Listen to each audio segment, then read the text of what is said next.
Oke teman-teman, kali ini kita akan membahas mengenai software sistem informasi geografis.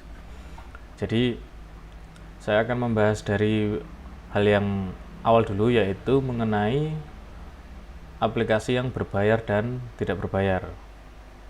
Seperti yang ada di tampilan jendela, ada dua aplikasi yang saya gunakan sebagai contoh, yaitu aplikasi yang berbayar dan aplikasi yang gratis. Nah, salah satu contoh aplikasi yang gratis seperti yang saya tampilkan ini adalah QuantumGIS. Nah, QuantumGIS ini merupakan salah satu sistem informasi geografis yang bersifat gratis dan terbuka. Gratis dan terbuka ini maksudnya kita tidak perlu membeli atau menyewa untuk mendapatkan aplikasi ini. Dan kita diberikan kesempatan untuk melakukan modifikasi atau melakukan updating atau membuat tool-tool atau plugin-plugin yang sesuai dengan kebutuhan kita sendiri. Nah, melihat sedikit sejarahnya atau pendahuluannya, yaitu QuantumGIS ini merupakan project unofficial atau tidak resmi dari Open Source Geospatial Foundation atau OSGeo. Nah, QuantumGIS ini bisa dijalankan di banyak platform, tidak hanya di Windows, bisa juga di Linux, Unix, Mac OS X, dan Android. Untuk Android sekarang masih tahap tahap beta, jadi sudah ada tapi istilahnya masih belum, saya rasa masih belum stabil, jadi masih beta untuk saat video ini dibuat. Jadi teman-teman bisa mengecek di Androidnya masing-masing kalau QuantumGIS ini sudah membuat ke arah sana. Nah, secara fitur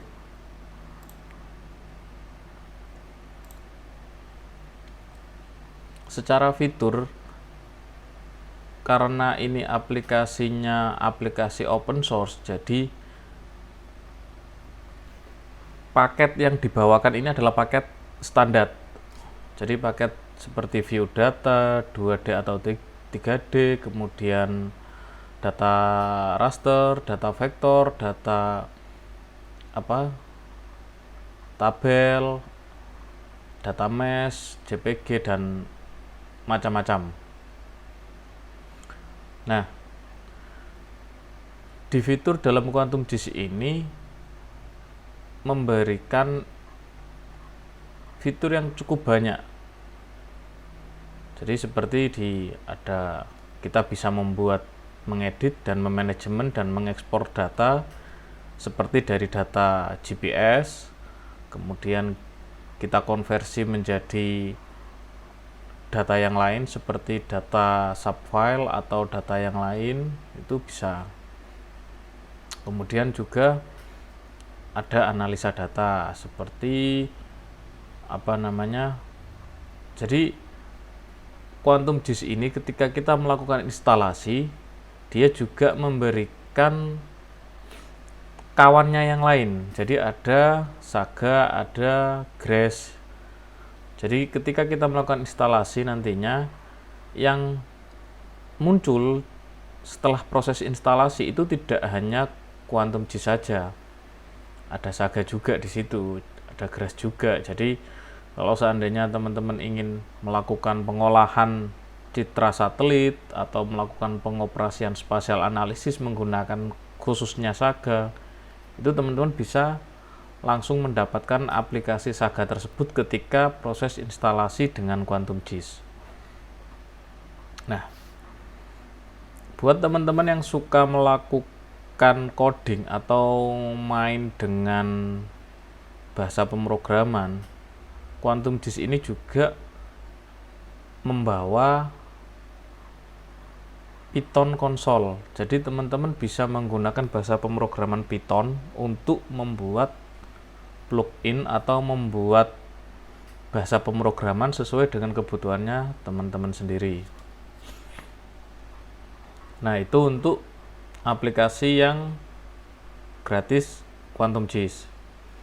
Nah, sekarang kita akan berbicara mengenai aplikasi sistem informasi geografis yang berbayar. Nah, ini salah satu yang saya contohkan yaitu ArcGIS. Ini untuk personal use. Jadi di dalam jendela saya ini saya tampilkan ArcGIS untuk personal use. Nah, ArcGIS ini merupakan software yang bersifat berbayar. Jadi kalau seandainya kita ingin punya atau kita ingin menggunakan software ini, kita harus membeli, kita harus mengeluarkan dana untuk membeli software tersebut. Nah, produknya apa saja? Produknya cukup banyak. Jadi ada ArcGIS Pro, ada ArcGIS Online, ada ArcGIS Personal Use.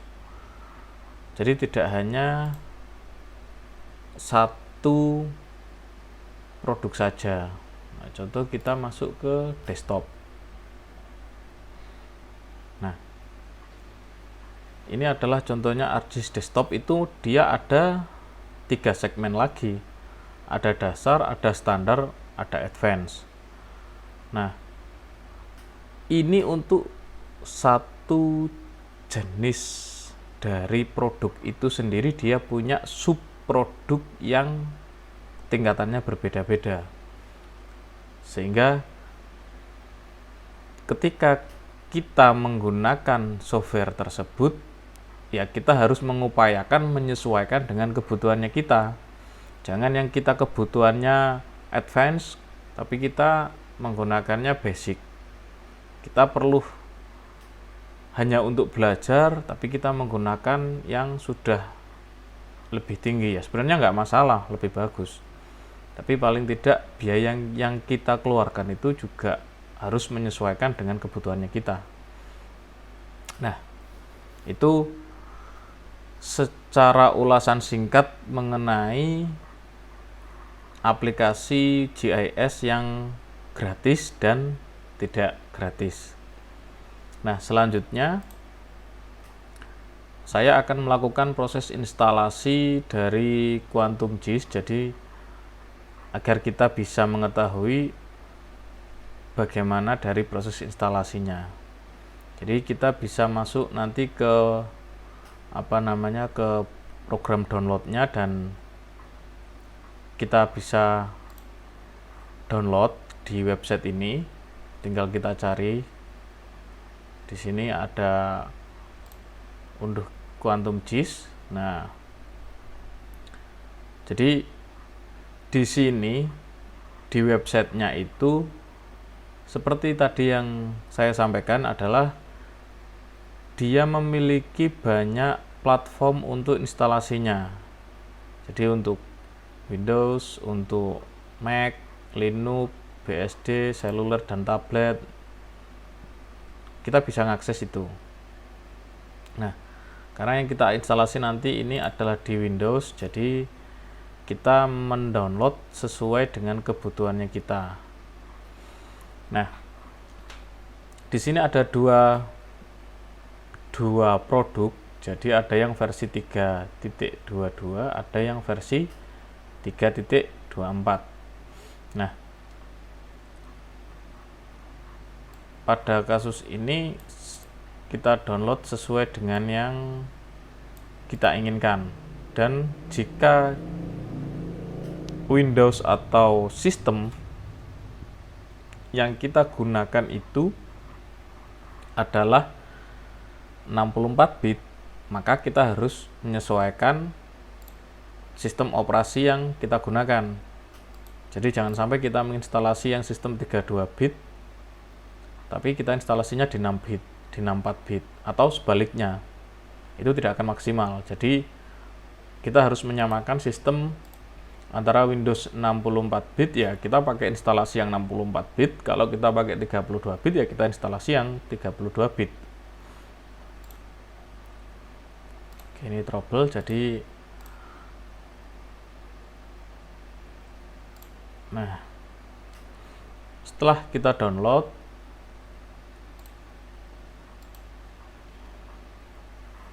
Nah, ini kebetulan saya sudah mendownload yang versi 3.16. Jadi langsung saja kita klik kanan, kemudian kita lakukan instalasi. Kita pilih next, kita pilih lanjutkan saja, kita next lagi. Ini jika memang diperlukan ya silakan dicentang, jika tidak diperlukan ya tidak perlu dicentang. Untuk kebutuhan saya tidak memerlukan fitur ini, jadi saya tidak akan memilih. Saya langsung install dan tunggu proses berjalan.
Nah, setelah proses instalasi sudah selesai, maka akan muncul folder berjudul QGIS 3.16 sesuai dengan versi yang sudah kita install tadi.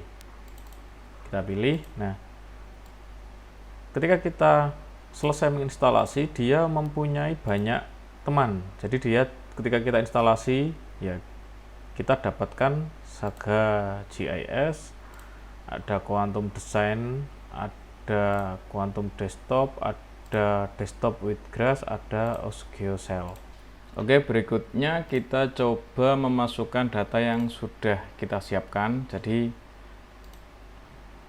kita masuk, kemudian kita pilih data yang akan kita tampilkan.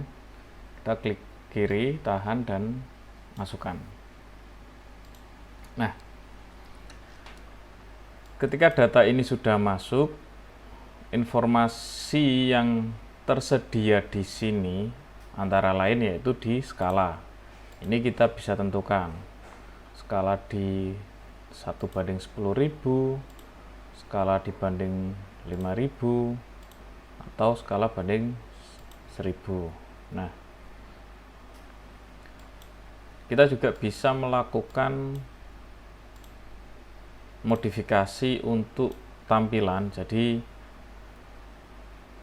membuat tampilan yang ada di gambar ini lebih cerah, atau menaikkan kontrasnya, atau mengurangi saturasinya. Jadi kita pilih, klik kanan, kita pilih properties. Nah, di sini ada pilihan seperti kecerahan, kontras, saturasi, dan gamma. Nah, di sini akan saya coba mengatur untuk tingkat kecerahan dan kontrasnya saja.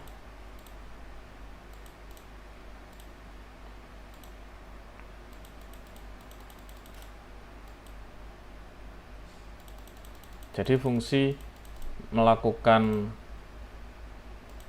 modifikasi dari pewarnaan ini adalah untuk mendapatkan warna yang nyaman dari data kita.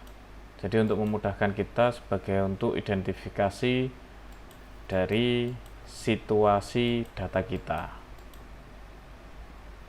Oke, berikut setelah proses instalasinya. Jadi kita bisa lakukan hal yang lain. Jadi contoh sederhananya saja, saya mau mengukur jarak dari jembatan ini. Nah, kita pilih ini, kita pilih measure, kita klik sampai ke sini. Nah, kita klik kanan jika sudah. Nah, ini kita mendapatkan informasi berupa 71,741 meter. Ini kita bisa konversi pilihannya ke kilometer atau ke kaki atau ke mili atau ke senti itu. Oke, sekian dari informasi mengenai aplikasi yang berbayar dan tidak berbayar. Terima kasih.